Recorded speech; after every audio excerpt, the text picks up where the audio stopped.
Welcome to the live chat, and welcome to all of the students as well that have joined us.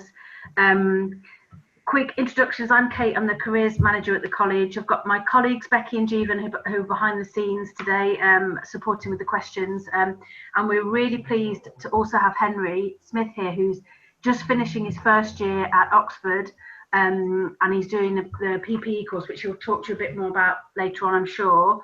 And I'm sure Henry won't mind me saying, if any of you do business or economics, then Henry's dad is Matt Smith, who manages the business economics and accounting department. So some of you, I'm sure, will know him. So Henry is a local student. He's from Leicester. He didn't go to WQE, but we won't hold that against him.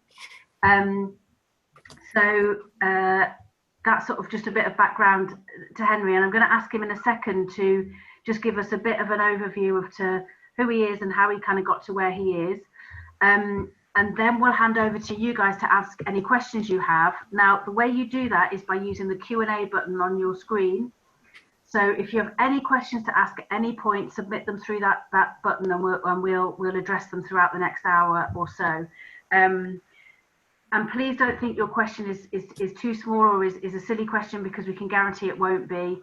So please, if you have any questions, submit your questions through that Q&A button, and we'll get to them. So, Henry, could you just start by just telling us a little bit more about you and how you got to where you are now? I'm Henry. I went to Beecham for GCSEs and A-levels. I did A-levels in maths, geography and economics.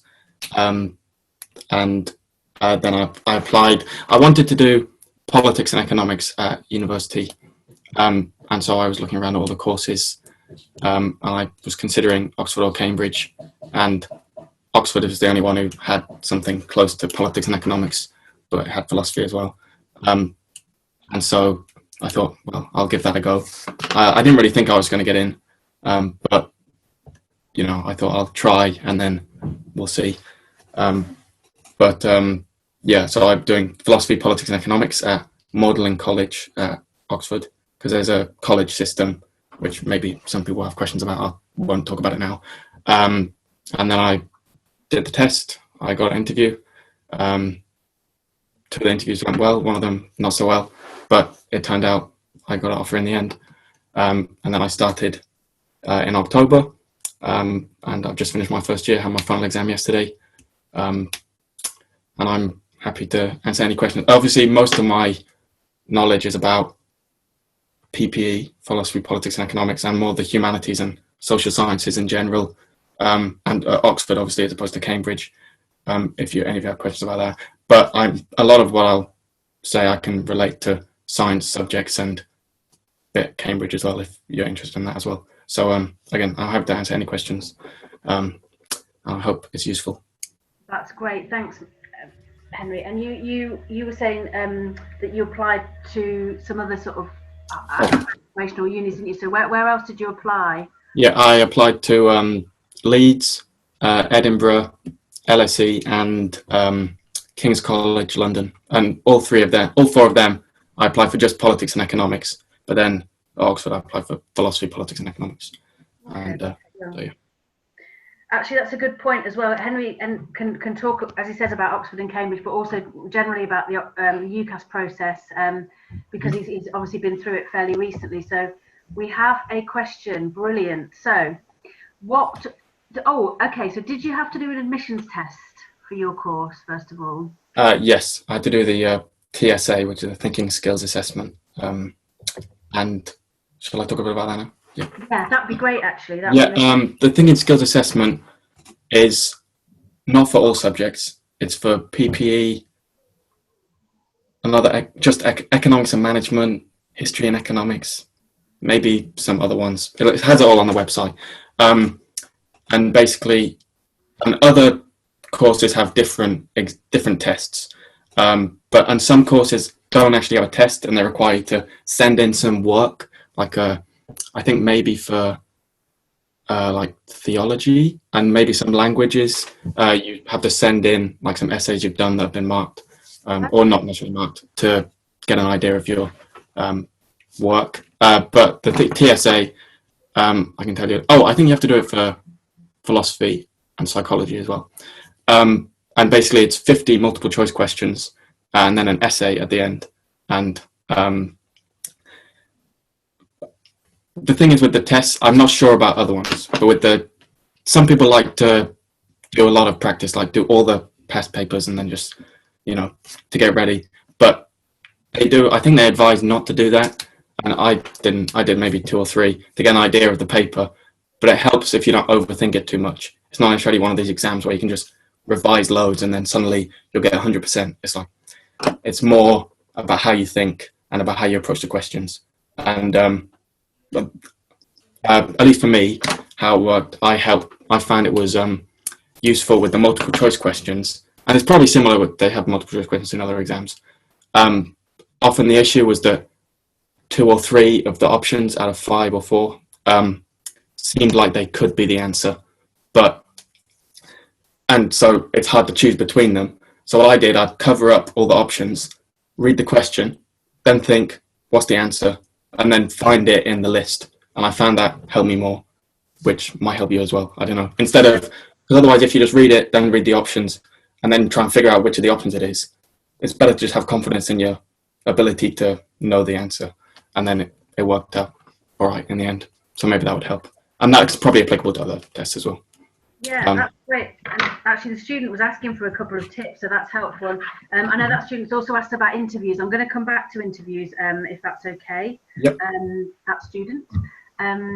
So we've got some great questions coming in here. Fab, brilliant. So, you did mention that you were looking at both Oxford and Cambridge, and you went for Oxford ultimately because it had the course you wanted.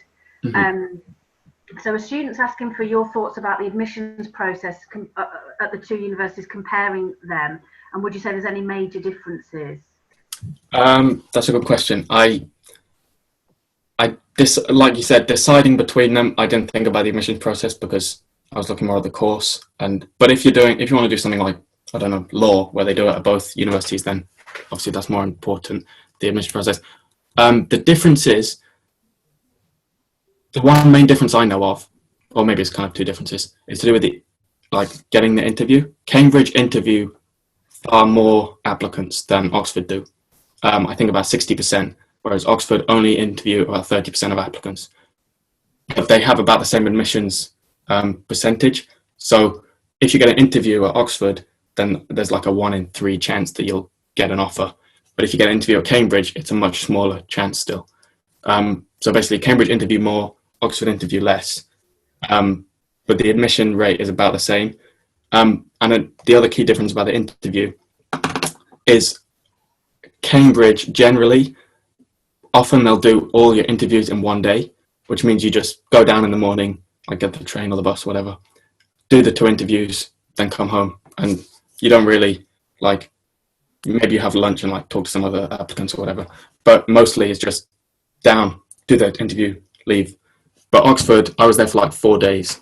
I got down, we stayed in accommodation, talked to the other applicants, and then had the interviews spread out, which personally, in hindsight, I think that was better for me because it allowed me to get into the kind of the mindset of an interview process, talking to other people who are also having the interviews, which helped. Obviously, maybe that doesn't help for you, and that's not necessarily a reason not to pick Cambridge, because it's still, it's still very easy to do not easy, but it's still possible to do a good interview there, even if it's just for 1 day. But that's the main difference that I'm aware of. That Cambridge interview more people, and Oxford you're there for longer for the interviews. Yeah, that's great. Typical the maths man, you would expect you to be looking into the stats of interviews versus and things, so that's great. So this is an interesting question. You applied for 5 unis, and I think you said you got offers from all of them, didn't you? Mm-hmm. Yeah. So what if you hadn't have got into Oxford? Where would you have gone to? Where was your second choice? I was kind of split between Leeds and Edinburgh.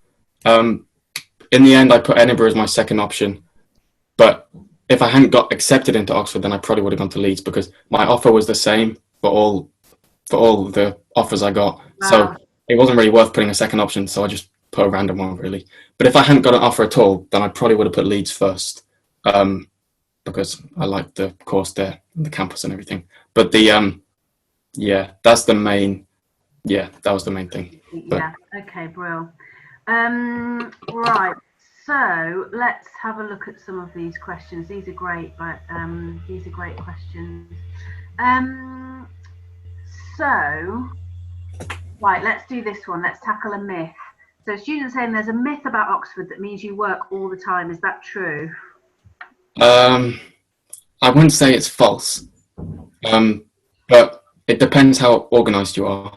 I think I could have been more organised this year, and I ended up working far more than I could have. But it depends, basically. Like, it's more work than at other universities. I'm pretty confident in saying that. Like, my friends who are at other universities, I'm way more full on with work during the term than they are. And one of the main reasons for that is that the terms are shorter. There's like 3 8-week terms, which is, so you're only there like half the year, literally, less than half the year.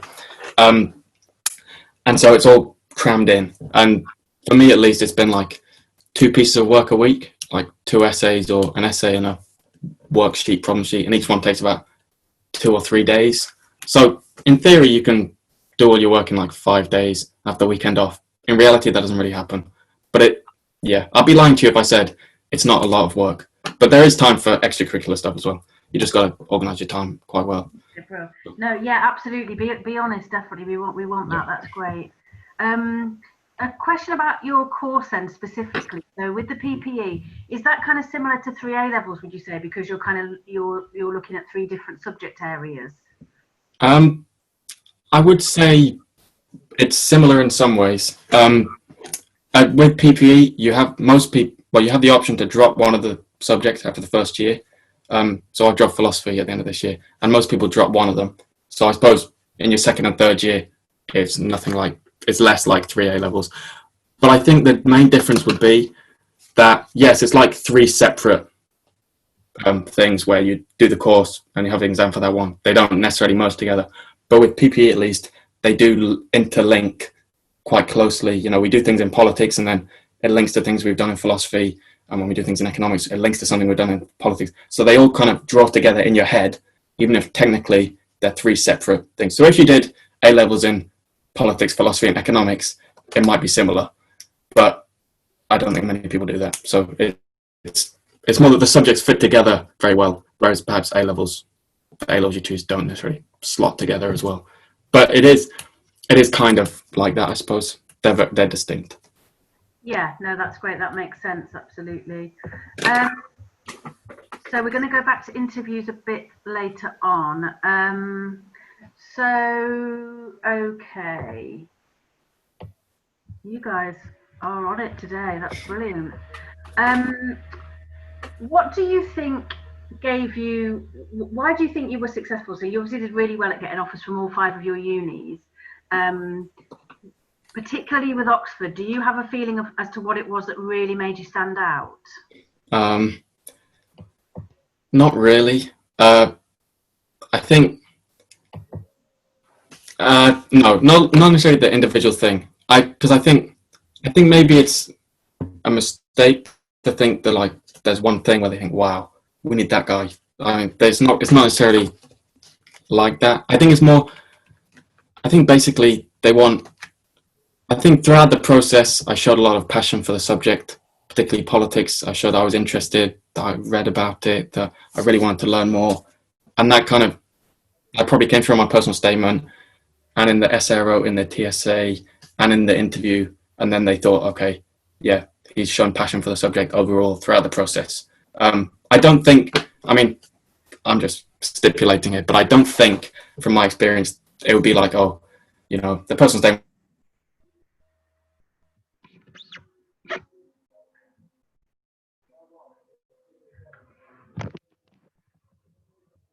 He's frozen.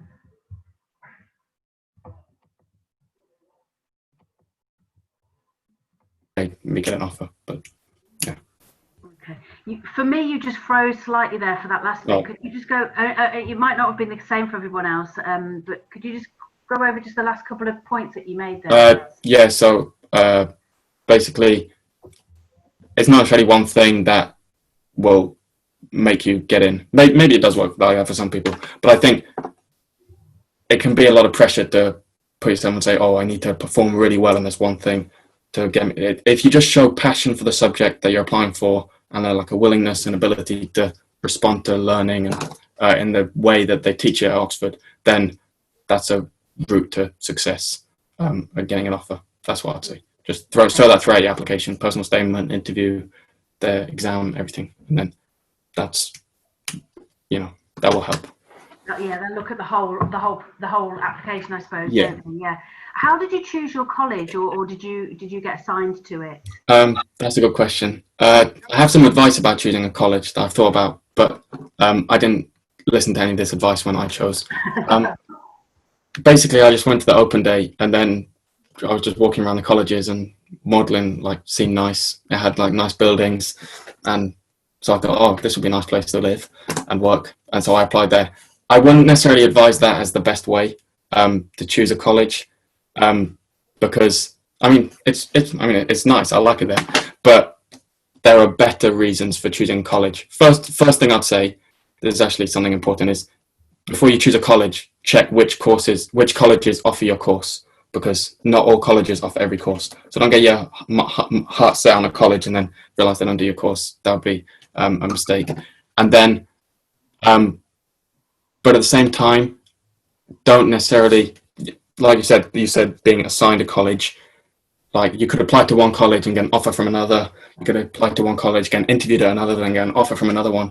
It's they divvy people around a bit to make sure that everybody has an equal chance of getting an offer if they want you to be a student there, no matter which college you apply to initially. One thing that I would say is maybe quite a good idea, if you do want to pick a college specifically for a good reason, is if there's a particular area of a subject that you're interested in, like say you want to do history and you're particularly interested in Victorian Britain or something, then have a look at the professors and the tutors at each college for your subject, see what their research areas are, and then say, I don't know, Jesus College, there's a history tutor who's their main research area is Victorian England. You'd be like, oh, that's really interesting. Then not only will it mean if you do get in, you can talk to them about it, it will be good for you because you're interested in it, but also if they have the question in the interview where they say, oh, why'd you pick this college? If I was dreading that question because I was just going to say something it looked nice.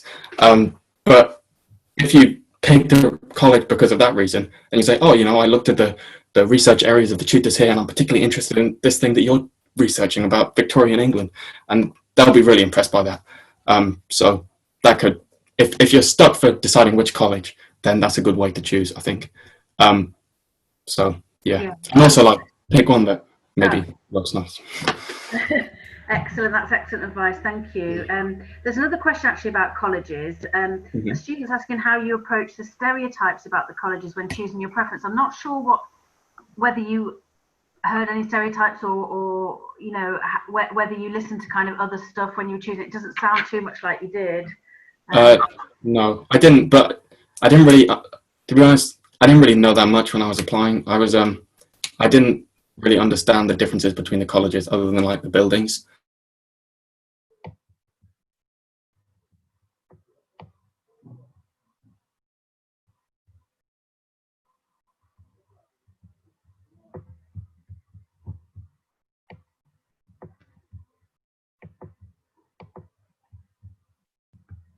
I think apparently modelling is quite traditional or something. I haven't really experienced that. But some colleges do have different atmospheres. But to be honest, I wouldn't listen too much about the stereotypes, because no matter which college you end up at, if you do end up there, then you'll fit in there. There's there's loads of stereotypes about stuff, but I wouldn't listen to them. I mean, it's just go with the gut. Go with your gut, I suppose, with what you're saying. But also they're all good. They're all good. Yeah, the academics. That's true. Okay, so we've had quite a few questions about personal statements, so I just want to make sure we address all of those. So, there's a student asking what you included in your PP personal statement in terms of wider reading and how you structured it. And students asking what makes a good personal statement. So maybe could you address those two things? Yeah, no problem. That would be great. Thank you. One thing I think is different about Oxford or Cambridge personal statement than personal statements for other universities is they're less interested in like extracurricular stuff, especially if it's not particularly relevant to the course. So if you've, I don't know, volunteered at a charity shop, but you're applying to do medicine, then, well, they don't really care, to be honest. But if you've done volunteering at a hospital, then that's great to put down. So be careful about just putting, I did the D of E when you're applying for, I don't know, French. I mean, if you're applying for geography, maybe it's more useful. But so be careful about that. I didn't actually write about anything like that. Even though I'd done some volunteering, I didn't write about it in the personal statement. Mine was basically about 2 books that I'd read. And, this is actually an important thing that I think is good to know. It's not just about, I read 2 books that are related to my course. I read them because I have to do a personal statement and, so I had to read something. And then just do a paragraph about what the book was about. And then, I read this book and this is what it's about. Look, that's great. But it's more, I read this book.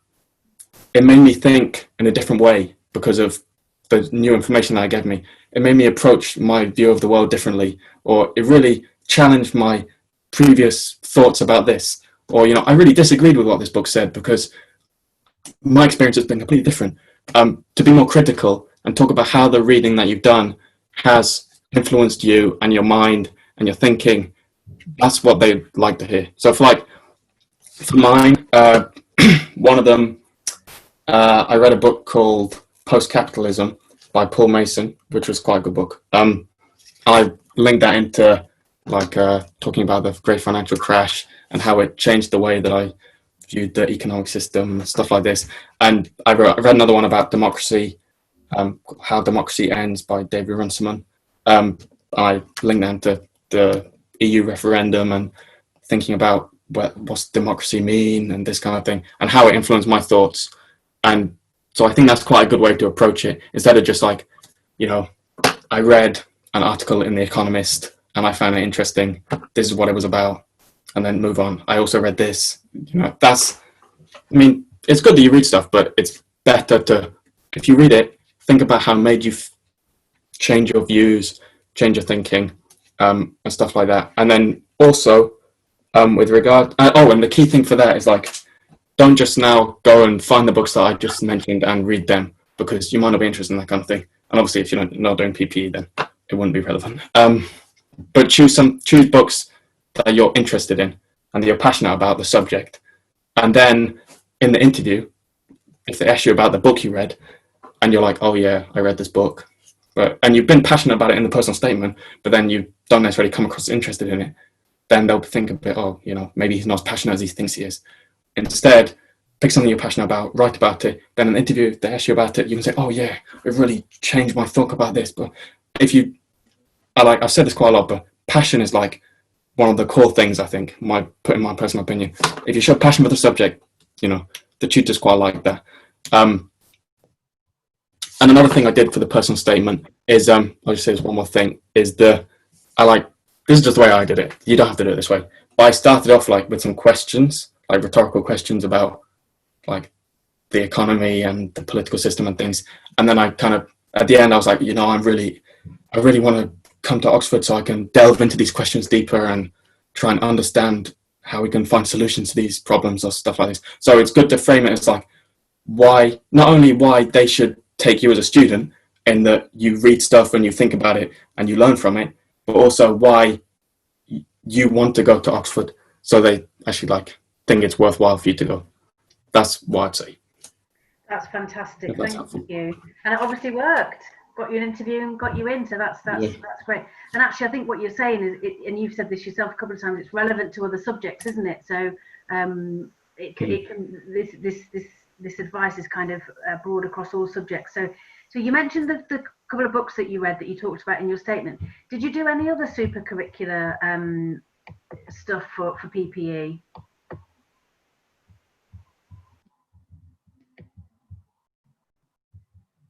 He's frozen. He'll come back. I've perhaps frozen as well.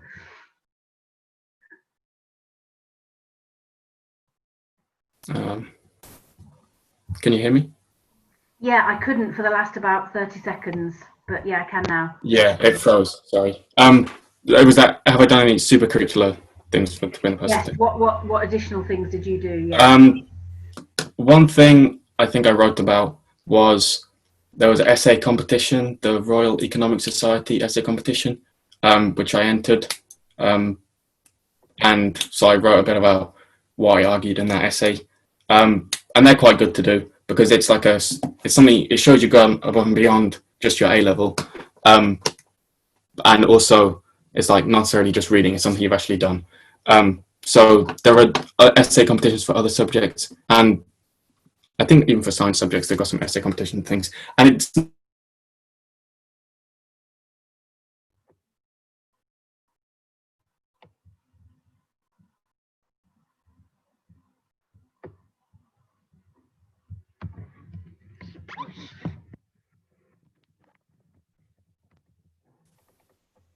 oh wait, did I freeze again? Yeah, slightly. I don't know. Perhaps either of you could just WhatsApp me just to let me know how it's looking from your side, because it might just be us. It might be this horrendous weather.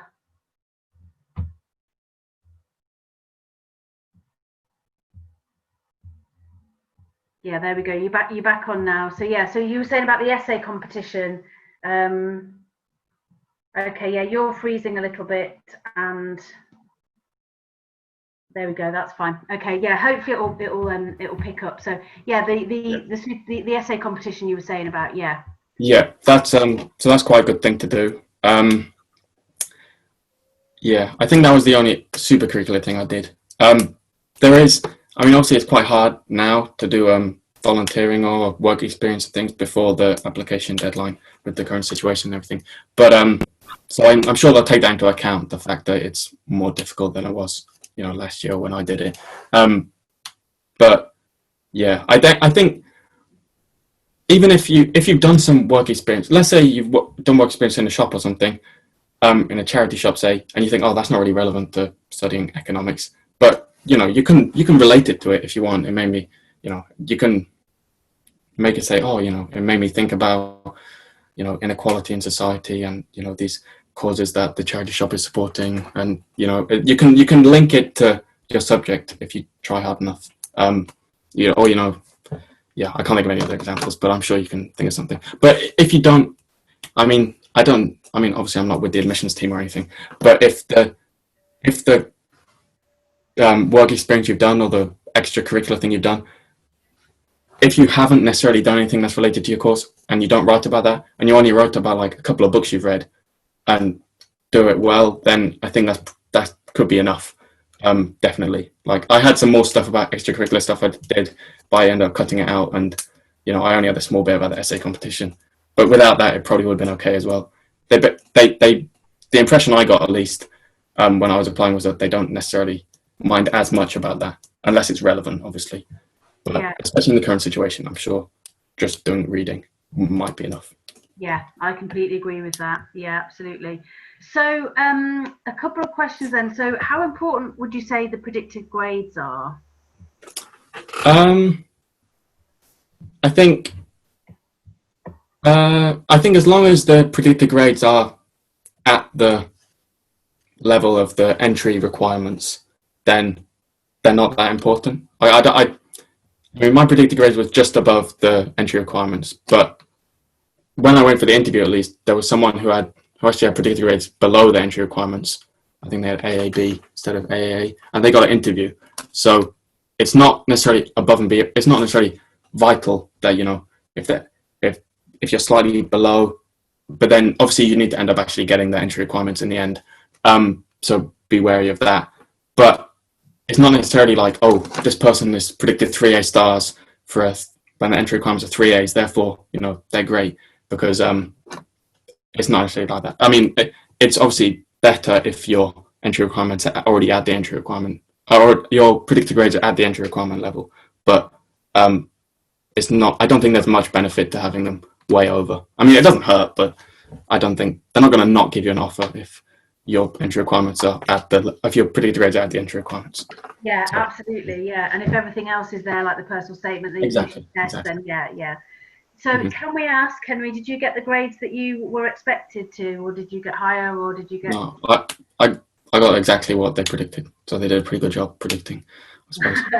And tell us what you got. You got A star in economics, and then an A in geography and an A in maths. Perfect. Okay, so you got the grades that were expected, so that's great. Okay, so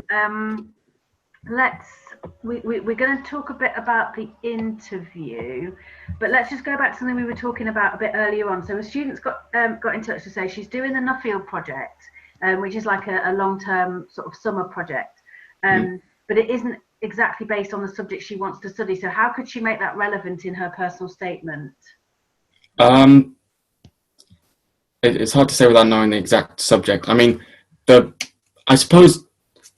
without knowing exactly what the circumstances are, you could say maybe something like carrying out this project made me understand the importance of research, and I don't know what the project's about, but like trying to answer a question, and I hope this would relate to my study of X subject at Oxford or Cambridge or wherever, or at university. Obviously, don't put the name of the university because you're applying to more than one. Applying to a university study of this course, and you could relate to maybe in that way. I mean, it depends on what the subjects are. If they're completely different, maybe that's the only way you could do it. But or I'm not sure. Maybe if you can't find a way to put it in the personal statement, it can maybe be put in the reference. I don't know. You probably know more about that. Absolutely. The teacher reference. Then I think that's what happened with mine. I think some of the extracurricular stuff that I couldn't fit in the personal statement or weren't relevant, my form sheet to put it in her reference. So that's another way of getting them to, because it's obviously good if they see you've done this project, but I'd say if it's not really relevant at all and you have to like really mangle it to get it in there, it's better to put stuff in your personal statement that is more related to the course and then put that extra stuff in the teacher reference. I'd say. The student sent a follow-up actually saying that actually the Nuffield project is on law, and she's wanting to do psychology, so that's just a bit more. So actually there could potentially be a bit of a link there, couldn't there, I suppose? Yeah. I mean, I don't know enough about either of those subjects to know, but I'm sure there is a link that could be made if you wanted. There's, it's basically making it so it's not like completely irrelevant. If you acknowledge, it's not exactly the same subject, but I think a lot of the things are similar. The skills that I learned by doing this project were applicable to psychology. I think that's good. But if it's just like, I did this course, and then that's all you say, I did this project, then you need to somehow relate it to how it would help you in the course. It's about that relating it back, isn't it, and reflecting. Mm-hmm. Yeah, thank you. How much of a weighting do GCSEs have? Do you know about that? As far as I'm aware, not much. So I agree. I mean, I think they have a look at your GCSEs, and if they have a look overall, and like if they're all like, I suppose you have numbers now, don't you? So if they're like 7s or above, then that's definitely fine. I mean, if you have like a few 5s, couple of 6s, but some 7s and 8s, or it's a more broad range, but you have the predicted grades and you show passion in your personal statement, they're not going to not let you in because of that. If you have like, maybe if all your GCSEs were like 4s and a couple of 5s, maybe they'd think a bit differently. But generally speaking, they're not going to make a decision either way based just off your GCSE grades, as far as I'm aware. So I wouldn't worry about that too much. If you've got the predicted grades, then it'll be fine. That's great. Okay, a couple of more sort of general ones about you kind of before you got there, or before you got to the interview. So what made you decide that Oxford was, so once you got in and got your offer, what made you decide that was where you wanted to go and that was going to be your top choice? That's a good question. I think I think the main reason was that I think to be honest, this includes the main benefit I think of going to Oxford over other universities, because I will say that like there are downsides to Oxford. Like someone mentioned earlier, it's a lot more hard work, and it can be stressful. I'm not going to lie, but I think one of the main benefits is the way that the education takes it's really throughout your whole time there. It's about your course. It's about learning the subject. It's about delving deeper, and like there's a lot of time to read and just because of the college situation. Like there's only 7 people who do my course at my college, so I'm like always with those people talking about the subject, debating different political issues, and which wouldn't necessarily happen at a university where there's like 200 of you doing the course and you just see each other for lectures.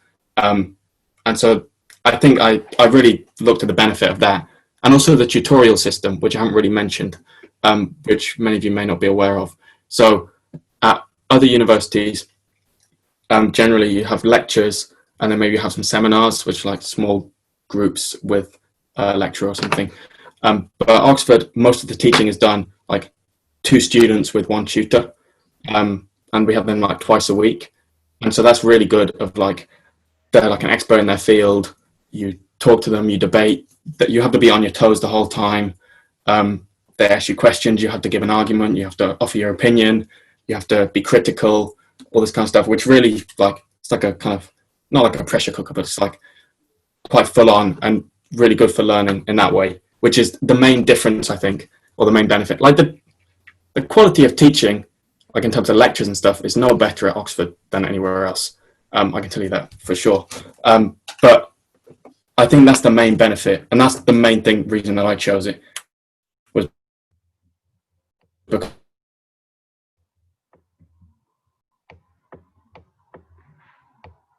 He's frozen again. Come back to us, Henry. He will. He'll be back.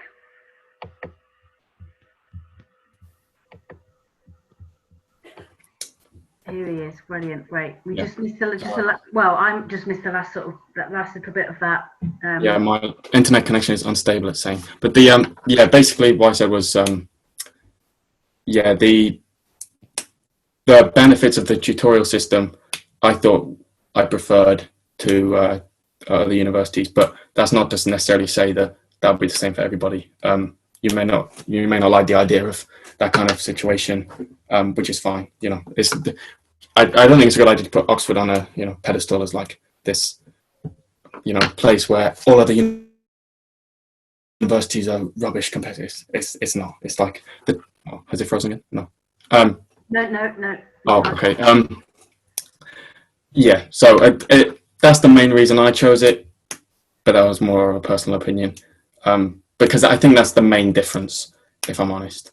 Like, yeah, maybe the buildings are a bit older, but the main difference is that tutorial system, as opposed to just lectures and some seminars being the teaching. So that's, to me, the main benefit, but that may be a drawback to some people. I don't know. Yes, yeah, absolutely. So, but it's certainly something to consider, isn't it? And okay, let's get stuck into some of these questions about the interview then. So, first question: Did you go by yourself to the interview? Yeah, I got the train down by myself, and yeah, I think most people. I think that's links to what I said earlier. At Oxford, you kind of have to go by yourself because you have to stay the night for a few days, and like they don't make provisions for a parent or something to go with you. But at Cambridge, because you're only there for the day, I think quite a lot of people, their parents take them and bring them back. So so that is a difference. If you think it would be better if you have a parent or a friend or something with you, then maybe Cambridge would be better application process for you. But yeah, and also with Oxford, some people, their parents dropped them off and took them back and things. But yeah, I just went all by myself. So. Okay, well, and you were there, you said, for 4 days, didn't you? Crikey. Yeah. So a student's asking what kind of things you talked about during the interview, and then we've also got another student asking about any tips. So kind of any tips for sort of doing well, really. Yeah, I can merge them together. The one thing to say is that interviews vary, like between courses and between colleges, and so for me, I had 3 interviews, one for politics, one for philosophy, one for economics, and they didn't ask me anything about my personal statement, and no like kind of general questions. And so at other colleges or for other courses, they may do that, but for me, it was literally just about the subject, and for each one, I had 2 questions. Yeah, but like I said, that varies. But so be ready to answer some questions about your personal statement. Make sure you've read it before you go in, so you haven't forgotten what you wrote about. And probably have an answer to the question of why did you choose this college? Because they're the 2 main kind of questions they might ask. But or why do you want to study this course? Things like that. But they didn't ask me anything like that. The main, and what I will say also at this point is, like, all the interviews don't have to go perfectly. One of mine was absolutely rubbish, and I still got an offer. So it's like, they're really not looking for perfection. Like I said before, I know I'm kind of repeating myself, but they're looking for like passion for the subject and their willingness to learn, which links into my tips for the interview. Some difference, oh no, I'll say this first. Think out loud is my first tip. Don't just, if they ask you the question, don't just sit there thinking about the question and then give your answer necessarily. I mean, do think like for 5 seconds, but don't try and think for more than 10 seconds maybe, because then you're not getting anything. They're only 20-minute interviews. You need to like show yourself to be able to get good responses and things in that time. And so think out loud. If they ask the question and you're not really sure, then just consider something. Say, oh, well, you know, maybe we could approach it like this, and then talk a bit and say, actually, there's maybe an objection to that. Yeah, maybe that's not as convincing. Maybe I'd actually consider this to be the best answer. And then they see your thought process, which I think helps, especially if you don't really know what to say, which is probably quite normal to do. There were definitely times where I didn't really know what to say, and I just started talking, and then it sounded like stuff came out that was vaguely relevant. And that kind of links to something else. I'm not sure how much this is the case, but like confidence and like assertiveness is like unfortunately quite important. Like generally I'm not particularly like forceful and confident in my talking about these things, but I like sign myself up for that to go in. And I just thought, basically I approached the interviews thinking, I'll go in, I'll give it everything I've got, because at the end of the day, either they like it and they give me an offer, or they don't like it and I never see them again. So just give it everything, and, you know, just talk about things. Even if you think maybe this isn't right, just, you know, obviously be careful about what you say, but, you know, if you're not really sure, think, oh, maybe this links to this thing I did in A-level economics, or I'll try and link it to the book that I read, or I'll just think about what I read in the news and relate to that, or whatever. And so just try and talk and show. And also, when they say things to you, like that, if they see you're struggling a bit, they might like guide you in the right direction and say, oh, maybe think about this. The key thing there, I think, is don't just say, oh yeah, that's absolutely right, and then just agree with them. Take it on board and consider it and add it to what you're saying. So you're saying one thing, they say, oh, why don't you think about this? And you say, oh yeah, actually, that thing would change what I was saying. You know, I think that's quite convincing for this reason. And, you know, that would give me now this response. And because they want to see that you respond well to the learning environment, because it's basically the interviewer is trying to replicate a tutorial situation, and they're trying to see that you respond well. And so basically, if you don't really like the interview and they don't think you'd really benefit from that kind of learning, then maybe Oxford is not for you. That's fine, which is fine, obviously. And so I would say that another thing, smaller tip I'd say, is for some interviews, especially for science and maths and things, they'll give you something before. They did for my politics exam, like 20 minutes before, they'll give you a sheet of paper with the 2 questions on, or like a passage you need to read, and they'll ask you to read it and write some thoughts down so you can prepare. And so the key thing there is to remember to take a pen with you, because I forgot. And so for my politics exam, I had to run back to my room to get a pen and then come back, and then it wasted a load of time. And so make sure you got a pen ready for that, because that was a really big mistake on my part. Yeah, so make sure you got that. And, you know, just try and be yourself. You know, you don't have to try and pretend to be something that you think they want to see. Just be yourself, be confident, and, you know, believe in what you have to say. Because if you got to that point, obviously they like you a bit, otherwise they wouldn't give you an interview. They think you've got potential. So be confident in yourself. If you don't know something, just think about something, a possible response, just be confident and believe in what you've got to say. That's great, thank you. How long were each of your interviews and how many people were interviewing you? For each one was 20 minutes long, and each one had 2 interviewers, so 10 minutes per question, and each person asked 1 question. Okay, great. Another question you probably can deal with quite briefly, were the interviews during term time? And if they were, how did you catch up from the lessons that you missed?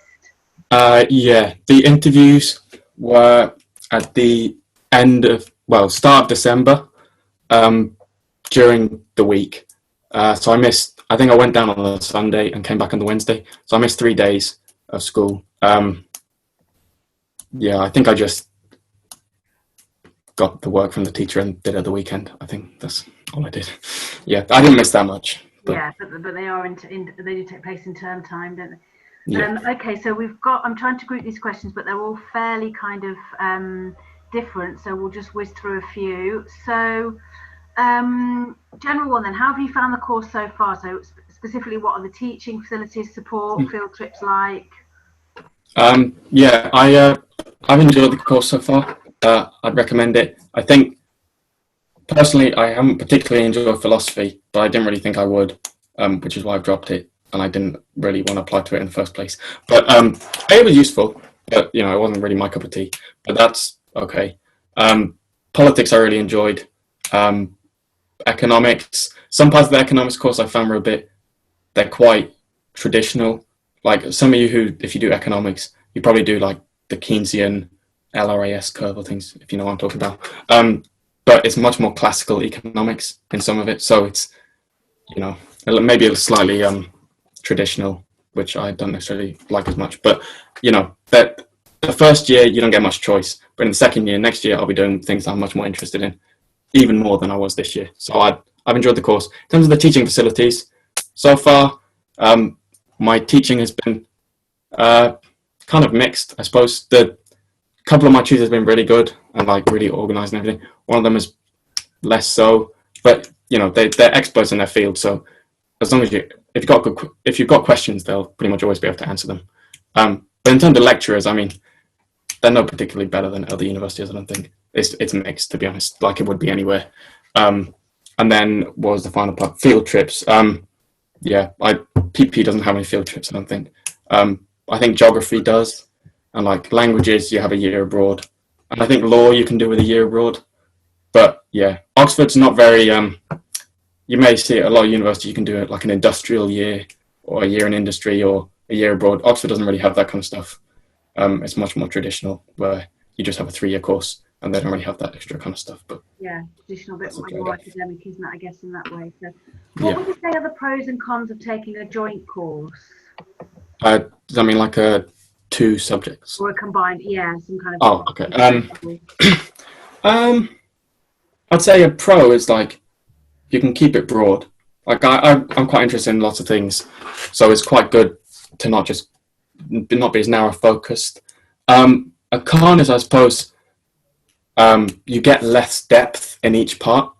So if I did just like economics, well, they don't actually do pure economics, but if I did economics and management, that's much more economics based, and so I could delve much deeper in there and do more modules in economics. And so that's the con, I suppose. But for me personally, I like the broadness of it, because I'm interested in both politics and economics and a little bit in philosophy, all quite equally, so I can go into all of them. But yeah, I mean, in terms of the work, I mean, it's not particularly different. So yeah, the main thing is just the depth that you go into each subject. Keeps things a bit broad. Okay. Got another specific question about your course. So students asking if there's a lot of maths in the PP course, and was your A-level maths really important? That's a good question, important question. They recommend, I think they say it's really useful to do A-level maths, and I would agree, but it's not necessary. In the politics and the philosophy course, there's like no maths, a tiny bit in politics, but pretty much nothing. So if you haven't done A-level maths, you'll be fine with that. But with economics, it is much more mathsy than A-level economics. The most mainly math is like differentiation and integration, if you know about that. But what they do is, if you haven't done A-level maths, they put on extra maths classes like in the first term. So there was 2 people on PP at my college who hadn't done A-level maths, and so they went to these once a week to learn differentiation, integration related to economics. So they didn't like lose out because of that. So it may help to have A-level maths. I mean, it's probably made it a bit easier for me, but it's not going to hold you back.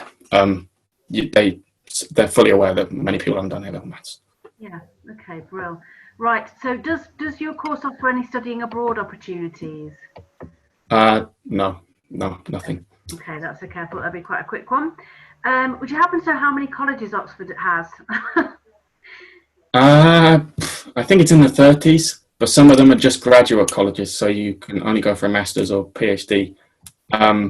So yeah, about in the late 20s maybe for undergraduate. But again, it depends which. Some courses are only offered at some colleges. So. Okay. We have had a question about cost, particularly about accommodation, and a student saying that he's heard that Oxford is expensive. So what would be your sort of thoughts on that? Yeah, that's an important question.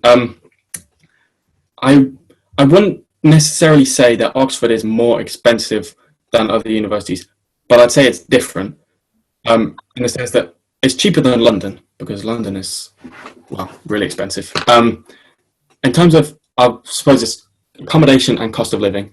Accommodation overall, like for the whole year, ends up being cheaper, but that's just because you're there for less time. So, like on a weekly basis, and there's a flat cost. There's like, at least in my college, you don't get to choose or have an ensuite room and pay more. You just pay a flat rate, whatever, and they prioritize the higher years for the better rooms. And you stay in college for the whole degree, like in halls of residence, if you like. But that varies college to college. Some colleges offer it for 3 years, some just for 2. And so that actually makes it, and I think it's a bit more than like the minimum that it would be at other universities per week. So per week, I think it's like £150, as opposed to like, I know when I was looking at other accommodations, it can be like £100 a week for a room. So it's cheaper, but you have to pay for like 40. For the weeks, it kind of works out cheaper. I think that's what Henry's saying there. I'm assuming that he's frozen and I haven't. So now we're going to have the spectacles. Ends up being cheaper. Oh, did you hear that bit? Not the last about 10 seconds. Okay. Yeah. So if you want to stay in the holidays, you have to obviously ends up being more expensive. As per week, it's more expensive. But if you're just looking at term time cost, it will actually be lower overall, depending on the college, but generally speaking, especially because they subsidize, the colleges are quite wealthy, so they subsidize the rent. And then in terms of living cost of living is more expensive than Leicester, like the prices are higher. Yeah, I mean, I shop around quite a lot to get the cheaper stuff. There's like, yeah, there's the only supermarkets they have are Tesco and Sainsbury's, so it's a little bit more expensive. But yeah, it's probably more expensive than the cost of living than in other cities like Birmingham or Leeds or something. But I wouldn't say that it's like significantly more, and in some cases it can be less, depending on how you do it. So I knew when I applied, a lot of people said like, oh, Oxford must be so expensive. I mean, it can be if you make certain choices about your lifestyle, but it doesn't need to be more expensive. Like yeah. Okay, well, thank you. Right, I'm conscious of time, but we have got 5 minutes and we've got 7 questions. I think we can do it. Okay, I'll try and be quick. So we perhaps won't be able to take any more questions, but we'll try and get through these ones. Can you remember what kind of questions you asked at your interview? So what sort of questions you asked your interviewers? Oh, that I asked them? Yeah, did you ask I don't think I asked any questions. I think it's probably good to ask questions. I didn't. I mean, I think maybe stuff like, yeah, actually, I'm not really sure. I didn't ask any questions. There wasn't really time. Yeah. It varies, I suppose. Some colleges, maybe there's a time where they say, do you have any questions? Yeah. They didn't ask me if I did, so. But it sounds like you did engage with them, so they were kind of mentioning things to you. So you engage with them in that way, but you perhaps Yeah. a question at the end. And yeah, okay, great. Yeah. Aware that you might not know this, but you said that there's 2 students with 1 tutor in Oxford. Do you know if that's the same for Cambridge? And is it for all subjects at Oxford? Did you get that? Yeah, I got that. I think it's not necessarily like 2 students per tutor, but it's like because it's just that's the like tutorial is just 1 tutor with 2 students. There might be more students per tutor like overall, but the actual learning takes place with 2 students, 1 tutor. Sometimes it's maybe 3. At other colleges, I'm pretty sure it's the same, and at Cambridge, I'm pretty sure it's the same. But I do know for some subjects like sciences, if you have labs, then they're in much bigger groups, or like slightly bigger, like 20. And some subjects have classes instead of tutorials, where there's like 20 again. So some of them are slightly bigger, but generally speaking, it will just be that really close 1 tutor, 2 students, or even sometimes one-on-one. So yeah. Always opportunity for that small group teaching, isn't there? Always. Yeah, okay.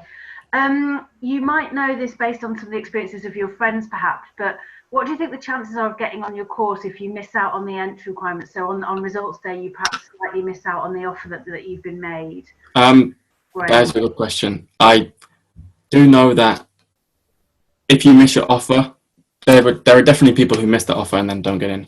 But I think it depends on a couple of things, including what grades you get. So I have one friend who got, the offer was 3 A's and they got 2 A stars and a B, and then they ended up getting in.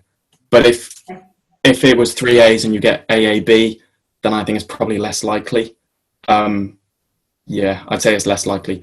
But I think it depends on various factors. I mean, you certainly could get in.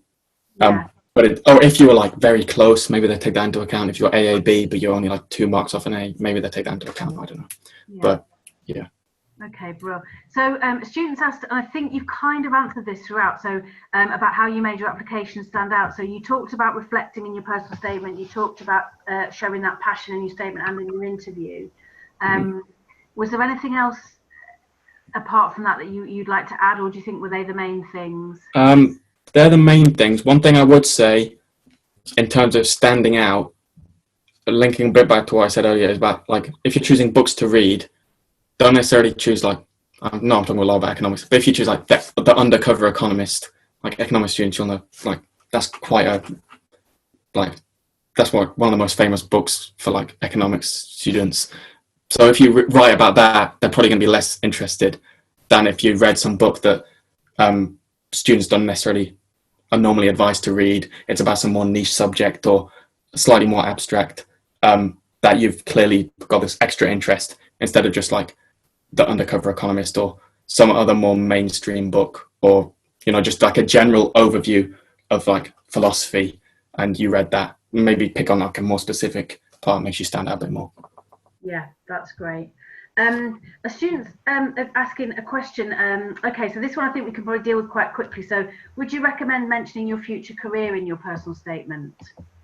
I didn't, but that was just because I don't know what it is. I think you could do. I mean, obviously it depends on the subject. Like if you're applying for medicine, then it's kind of obvious, I suppose.